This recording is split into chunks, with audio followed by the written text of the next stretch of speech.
Welcome to லக்ஷராஸ் kitchen. பாரம்பரியமான இனிப்பு வகைகளில் ஒன்றா இருக்கக்கூடிய ராகி லட்டு எப்படி செய்கிறதுன்றதை பார்க்கலாம். இந்த ராகியில் கால்சியம் சத்து அதிகமாக நிறைஞ்சிருக்கு. அது மட்டும் இல்லாமல் நோய் எதிர்ப்பு தன்மையை அதிகரிக்கிற சக்தியும் இந்த ராகிக்கு இருக்குது. இந்த ராகி லட்டுவை எப்படி செய்யலான்னு பார்க்கலாம். இது செய்கிறதுக்காக இனிப்புக்கு தகுந்த அளவுக்கு வெல்லத்தை ஒரு சாஸ்பேனில் சேர்த்துட்டு கொஞ்சமாக தண்ணியை சேர்த்துட்டு கம்பி பதம் எதுவும் இல்லாமல் பாகு காய்ச்சி வடிகட்டி எடுத்து வச்சுக்கலாம்.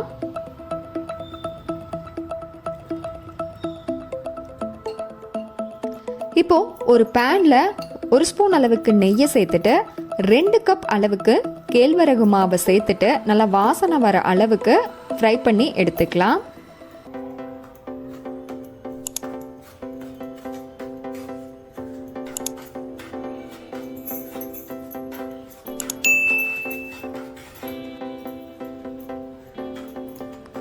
ராகி மாவு நல்லா இந்த அளவுக்கு வறுபட்டு இருக்கணும். இப்போ இதை ஆற வச்சிடலாம். ஒரு தாளிப்பு கரண்டியில் 2 ஸ்பூன் அளவுக்கு நெய்யை சேர்த்துட்டு 10 போல முந்திரி பருப்புகளை சின்ன சின்னதாக கட் பண்ணிட்டு நல்லா ஃப்ரை பண்ணிக்கலாம்.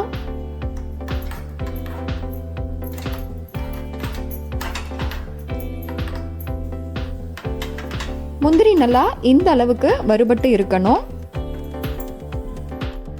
இப்போ ஒரு பவுல்ல நம்ம வறுத்து வச்சிருந்த ராகி மாவை சேர்த்துட்டு 1/4 டீஸ்பூன் அளவுக்கு ஏலக்காய் பவுடர், நெய்ல வறுத்த முந்திரி பருப்புகளை சேர்த்துட்டு மிக்ஸ் பண்ணிக்கலாம்.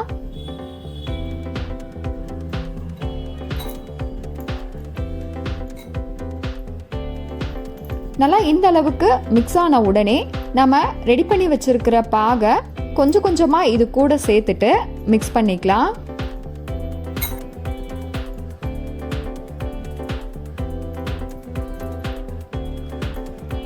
லட்டு பிடிக்கிற பதம் வர வரைக்கும் கொஞ்சம் கொஞ்சமாக சேர்த்துட்டு நல்லா மிக்ஸ் பண்ணணும். ஒட்டுக்கா சேர்க்கக்கூடாது.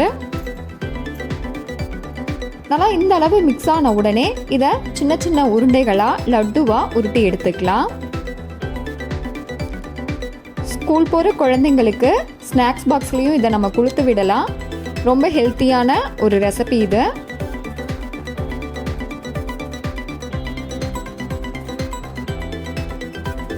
சூப்பரான டேஸ்ட்டில் நம்மளுடைய ராகி லட்டு ரெடி. இதே மாதிரி மீதி இருக்கிற மாவுலையும் நல்ல லட்டுவை உருட்டி எடுத்துக்கலாம். ஒரு பர்ஃபெக்டான டேஸ்ட்டில் ராகி லட்டு ரெடி. கண்டிப்பாக இதே மாதிரி நீங்களும் ட்ரை பண்ணி பாருங்கள். பிடிச்சிருந்தா லைக் பண்ணி ஷேர் பண்ணி கமெண்ட் பண்ணுங்கள். மறக்காமல் லக்ஷராஸ் கிச்சனை சப்ஸ்கிரைப் பண்ணுங்கள். தேங்க்யூ.